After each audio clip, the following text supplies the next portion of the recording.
Je vous dis bonjour et bienvenue dans cette vidéo. On essaiera de découvrir quelques bases dans le langage Ruby qui nous seront élémentaires et extrêmement importantes dans ce qui viendra tout au long de donc surtout de ce chapitre concernant le coding sur Metasploit. On essaiera de voir différents aspects de ce dernier. Donc on va découvrir comment écrire des modules simples, auxiliaires ou post-exploitation par exemple, qu'on va voir plus tard aussi comment effectuer du coding d'exploit, etc. Donc ça sera très important. Mais dans tout ce qui concerne surtout les modules orientés Metasploit, il faut bien, enfin pas bien cerner le Ruby dans sa totalité, donc ça viendra avec le temps et avec la pratique, mais plutôt juste avoir les bases qu'on va découvrir tout de suite ensemble et plus tard tout au long du développement qu'on va effectuer ensemble donc on va développer des petits modules ensemble, donc on va découvrir les différentes autres bases qui nous seront utiles. Sans plus tarder, le plan de la présentation est le suivant. Donc on va commencer par une petite introduction, suivie par un lab, donc sur le coding en Ruby. Donc on va essayer de mettre en pratique différents points qui nous seront utiles tout au long de ce chapitre. Donc, comme cité, comme la plupart de vous le sauront sûrement, donc le langage Ruby est un langage open source, donc c'est orienté scripting, mais aussi on peut aussi faire de l'orienté objet avec, donc tel que Python en passant, donc c'est deux langages qui sont extrêmement puissants, donc c'est modulaire, donc rappelons la puissance de la modularité. C'est aussi le langage avec lequel Metasploit est écrit. Donc au début c'était du Perl et ça a été totalement écrit en Ruby. Donc c'est extrêmement rapide, puissant, précis et cela permet des possibilités vraiment très très nombreuses. Donc c'est la base pour ce qui va venir. Donc on va essayer de découvrir ensemble quelques petites bases très très simples, juste afin de pouvoir comprendre le code qu'on va pouvoir développer ensemble concernant les modules. Donc, si vous êtes intéressé, donc ça, ce qui sera aussi plus facile, mais aussi plus intéressant pour vous, c'est de voir la formation sur le langage Ruby qui est au sein de notre site, donc alform.com. Donc, la formation sur le langage Ruby qui est très très intéressante. Un grand bravo à Monsieur Yassine qui nous a présenté une formation qui est vraiment de qualité. Donc, vous pouvez toujours commencer par ça si vous voulez avoir toutes les bases dont vous aurez besoin tout au long de cette formation, donc, mais spécifiquement dans ce chapitre qui est plus orienté coding, orienté Metasploit. Sans plus tarder, allons découvrir ces bases-là en pratique et ensemble. Nous concernant cette formation, tout va se passer au niveau de Kali Linux. Donc, j'ai essayé de rassembler la plupart des tâches qu'on va pouvoir effectuer au sein de Kali Linux. Donc, ce dernier possède un interpréteur Ruby directement intégré au sein de ce dernier. Donc, pour le démarrer, il suffit de t'appeler IRB. Donc vous pouvez aussi visiter le site officiel du langage Ruby, donc ruby-lang.org. Donc vous pouvez trouver de la documentation assez intéressante, des informations sur la librairie, la sécurité, etc.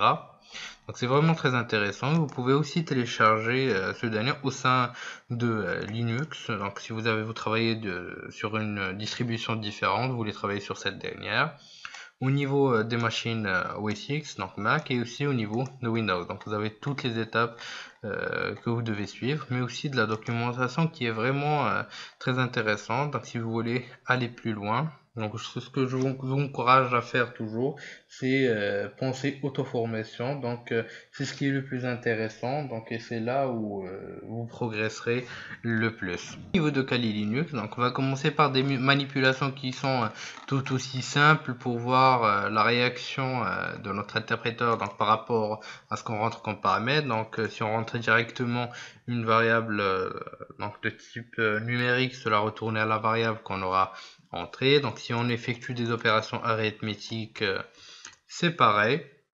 Donc et bien sûr, cela reste aussi bien correct pour les chaînes de caractères. Donc on aura comme retour la chaîne de caractères directement. Donc maintenant, on va essayer d'utiliser des variables. Donc dans ce cas, donc on va donner l'exemple simple de A. Donc on va lui donner alpha et B. Donc, on va lui donner la valeur I et C. Super. Juste un petit exemple. Donc on voit déjà que les data strings sont retournés d'une façon systématique, que l'on entre les valeurs par rapport aux variables. Donc ce qu'on va essayer de faire maintenant, c'est qu'on va essayer de faire de la concaténation. Donc si on fait A plus B, donc on va essayer de voir ce que ça donne. Donc directement alform et donc on va essayer de donner encore une fois concaténer avec le C. Donc alform il suit pas directement. Donc la concaténation se fait d'une manière assez simple et assez rapide. Donc maintenant qu'on a pu voir les bases, nous allons voir comment on pourra définir une méthode en exploitant donc Ruby. Donc la définition d'une méthode, donc on peut bien sûr la définir dans un fichier. Nous verrons plus tard comment le faire, donc dans un script. Mais maintenant, enfin un source code, un programme, vous pouvez l'appeler comme vous voulez. Donc mais maintenant on va voir comment le faire au niveau de notre shell.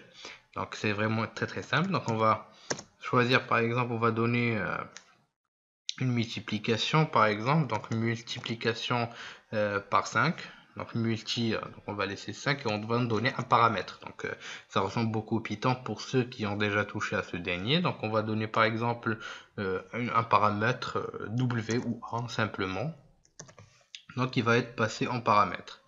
Donc maintenant nous devons définir les opérations qu'on veut traiter dans cette méthode. Donc par exemple A reçoit A multiplié par 5. Donc voilà, c'est vraiment très très simple à utiliser. Je pense que vous n'aurez pas trop de mal pour ce début. Donc A reçoit A fois 5. Puis ensuite, on va afficher le contenu de A. Donc avec puts A. Et ensuite, on va fermer notre méthode. Donc automatiquement, vous aurez une réponse sur la création de cette dernière. Vous pouvez appeler cette dernière d'une façon très très simple. Donc multi, on va donner par exemple 5. Donc 5 fois 5, 25. Et parfait. Donc vous poserez la question sûrement par rapport à nil. Donc nil, c'est la réponse de l'interpréteur quand tout se passe bien. Donc c'est pour dire ok, tout se passe parfaitement bien. Donc bien sûr, vous pouvez aussi utiliser aussi bien print que nul, print que puts. Donc puts permet d'avoir un retour à la ligne. Par contre, un print non. Donc on va faire un petit exemple avec puts alpha. Donc voilà, vous avez un retour à la ligne et print alpha. Donc comme vous pouvez le voir, on n'a pas un certain retour à la ligne. Donc ce qu'on va essayer maintenant de faire une fois qu'on a réalisé tout ça, c'est qu'on va essayer de créer un petit programme. Donc on va faire un exit et on va ouvrir, donc on va créer un petit fichier, donc un petit fichier appelé multiplication, encore une fois, .rb pour Ruby. Donc on va créer un petit programme, donc c'est extrêmement simple. Donc, on va commencer par un print. Donc, on va donner donc, entrée valeur numéro 1. Ensuite, on va avoir la valeur numéro 1 dans le A. Donc c'est simple, pour récupérer une valeur donnée par l'utilisateur, il suffit d'utiliser gets. Donc ensuite, on va copier juste le contenu de la deuxième valeur. Donc, voilà, montrer la valeur numéro 2. Donc on va donner à une variable B et on va assigner à une variable C le résultat de ces dernières. Donc, pour ceux qui ont déjà fait du développement, ça sera vraiment très simple pour eux. Donc voilà, donc integer B. Donc integer c'est pour forcer la conversion à ce dernier. Donc integer B c'est comme je viens de le dire, c'est pour forcer la conversion. Donc vous pouvez aussi utiliser tout S à la fin d'une valeur pour convertir en string. Donc on verra plus tard l'utilisation des petites méthodes comme ça. Et enfin on va afficher le C. Donc on va enregistrer et on va donner les droits d'exécution à multiplication.rb. Donc il y aura une erreur automatiquement parce que bien sûr on n'a pas spécifié le chemin ou donc le chemin d'exécution. Donc voilà, donc l'environnement d'exécution par rapport à Ruby. Donc pour faire ceci, c'est vraiment très simple. il vous suffira d'ajouter le chemin vers l'environnement d'exécution Ruby, donc au niveau de user, bin, environnement et Ruby. Donc on va enregistrer et on va lancer notre petit programme. Donc on va entrer la valeur numéro 1. Donc, par exemple, on va donner 15 par exemple. Et la valeur numéro 2, on va donner un 10. Et voilà. Donc 15 fois 10, c'est 150. Donc vous pouvez aussi manipuler le retour à la ligne en utilisant un anti-n à chaque fois. Comme ceci. Donc voilà, comme vous pouvez le voir. 10 et 10, ça fait ça. Donc ceci concerne donc la création. On vient de créer un petit programme en Ruby, donc qui est extrêmement simple. Donc maintenant, ce qu'on va essayer de voir, c'est d'analyser par rapport aux variables aussi. Donc bien sûr, comme au niveau de la plupart des langages de programmation, donc on a la définition d'une variable locale et globale. Donc c'est les types de variables qu'on va exposer. Donc une variable globale est accessible par toutes les méthodes. Par exemple, une variable locale est accessible juste via, par exemple, la fonction qui lui est propre. Donc une fonction avec une variable locale est propriétaire de cette variable, donc cette fonction. Par contre, une variable globale est automatiquement accessible via toutes les fonctions, par exemple. Donc c'est ce qu'on va essayer de découvrir maintenant. On va créer un petit programme qu'on va appeler gv.rb.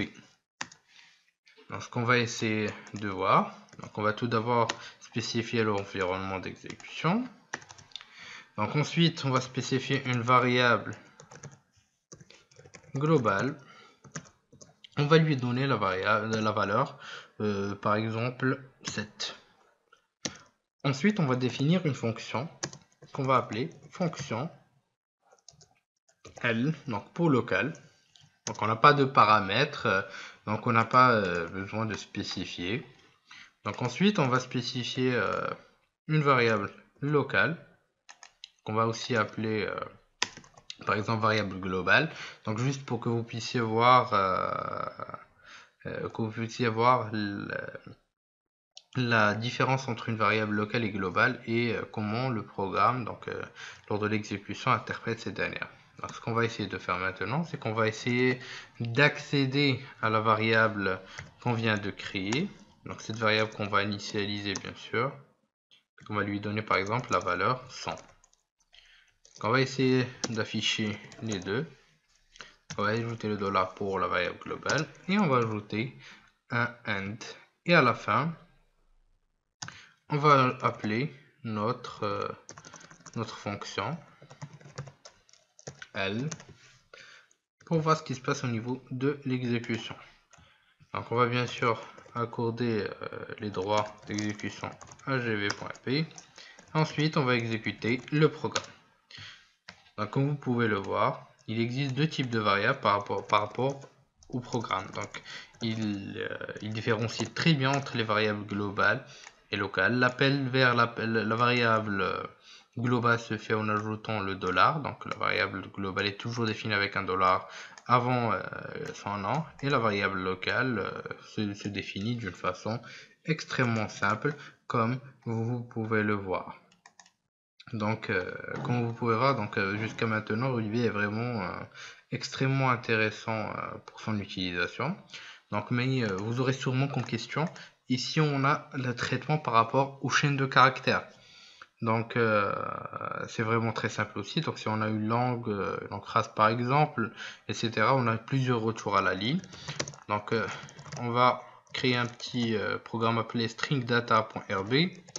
On va voir comment ça se passe au niveau de cette dernier. Donc, on va créer par exemple, donc bien sûr, spécifier l'environnement d'exécution. Donc, je vais le recopier depuis gv.b. Donc voilà, string data. Donc, pour effectuer ceci, c'est vraiment très simple. Donc, on va spécifier une variable texte, reçoit. Donc, no one. Donc voilà, donc bonjour et bienvenue dans cette formation concernant Metasploit. et merci. Donc on va ensuite fermer la no one. Et enfin, on va afficher notre texte. Donc on va voir ce qui se passe au niveau de l'interpréteur. Donc voilà. Donner les droits d'exécution. Et on va exécuter. Comme vous pouvez le voir, cela marche parfaitement bien par rapport aux chaînes de caractères. Donc, ce qui nous sera utile aussi, c'est par rapport à la manipulation de ces chaînes de caractères. Donc, on va lancer l'interpréteur IRB. On va essayer de voir comment on va pouvoir manipuler, surtout les splits qu'on va beaucoup utiliser lorsqu'on, par exemple, on analyse les headers, etc. Donc, ce sera intéressant. Donc, on va donner, par exemple, une variable nom. Donc, on va lui donner, par exemple, Conda, comme mon nom, Conda Hazard. Voilà. Donc automatiquement on a retour par rapport à la valeur. Donc pour splitter les deux, c'est vraiment très simple.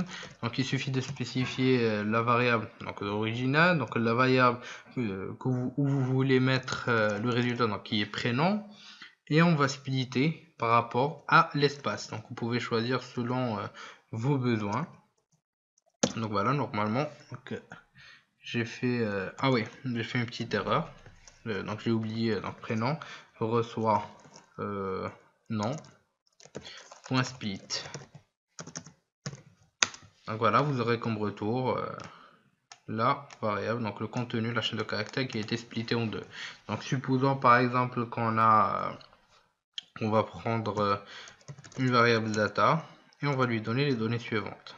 Par exemple, quand vous travaillez dans du JSON, etc., donc ce sera intéressant. Donc, on va lui donner différents langages de programmation. Donc, par exemple, JSON, PHP et Ajax. Donc maintenant, on va essayer de splitter le tout. Donc, on aura data, par exemple, les langages 2, langage 3. On va rajouter, donc ici, on va mettre langage 1. Et on va faire un split de data par rapport cette fois à la virgule. Et on va lancer. Donc comme vous pouvez le voir, le split s'est effectué avec succès. Vous pouvez afficher le contenu des différentes variables. Donc comme vous voudrez. Donc ça sera aussi très utile par rapport à la programmation au niveau de Metasploit. Donc surtout quand vous avez des données à découper, donc quand on est face à du JSON par exemple, etc. Donc ce sera intéressant, le contenu des headers aussi. Donc cette fonction est vraiment très intéressante.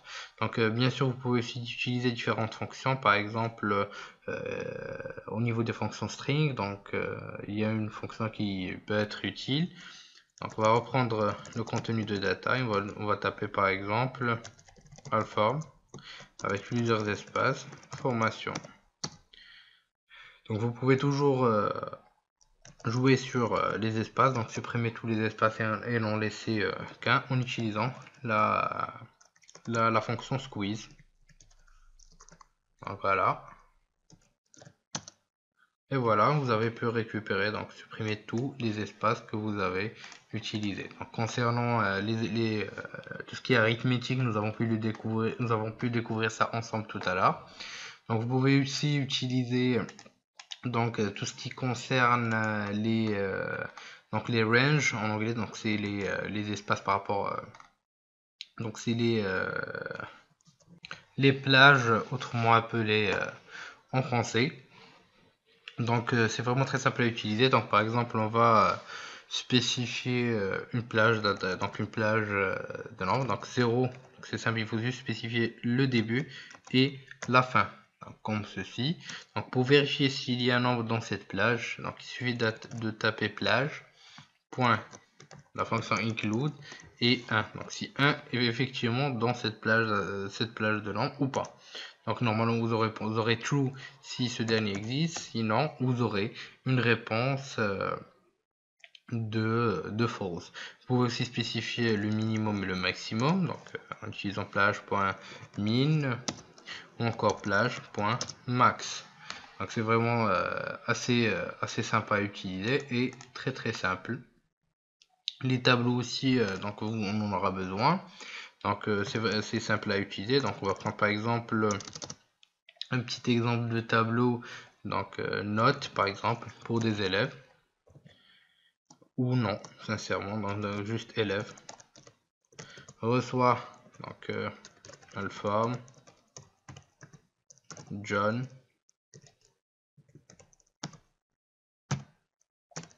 On va prendre juste deux exemples pour pas perdre trop de temps sur ces derniers, donc parce que ça reste les bases. Donc on va prendre par exemple élève.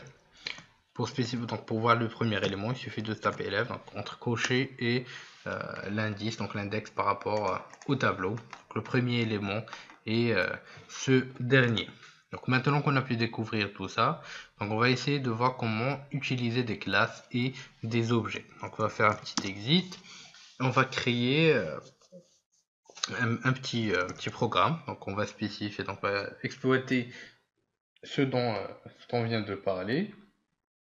Donc on va faire un edit, donc objet 1, donc ce sera le premier objet qu'on aura pu créer ensemble. Donc j'édite objet 1. Donc on va créer une classe donc exemple simplement.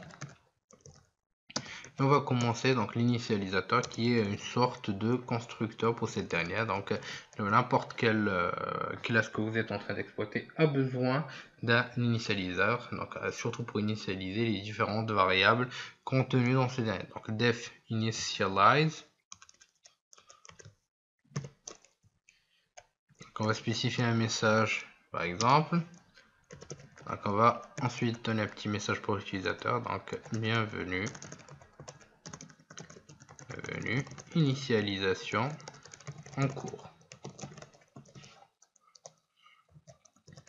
Voilà. On va fermer et on va spécifier maintenant le message qu'on va passer en paramètre. Voilà, c'est pour spécifier le global. Donc voilà, on a pu récupérer le message qu'on a passé en paramètre comme vous pouvez le voir. On va faire un end. Donc bien sûr, on va redéfinir une méthode toString, donc toS. Donc on va afficher le contenu. Elle est automatiquement invoquée comme dans tous les langages, donc spécifiquement Java ou encore Python. Donc et ensuite, on va afficher le message de l'utilisateur tout simplement. Votre message est, et on va concaténer avec le contenu de message. On va faire un petit end pour la définition et un end. Donc on va demander à l'utilisateur de nous donner bien sûr une valeur, donc entrer la valeur. Et on va récupérer la valeur grâce au get comme on a pu le découvrir tout à l'heure. On va créer un objet donc de type exemple et donc, ce sera un nouveau objet qu'on va initialiser avec la variable exemple qu'on aura pu récupérer.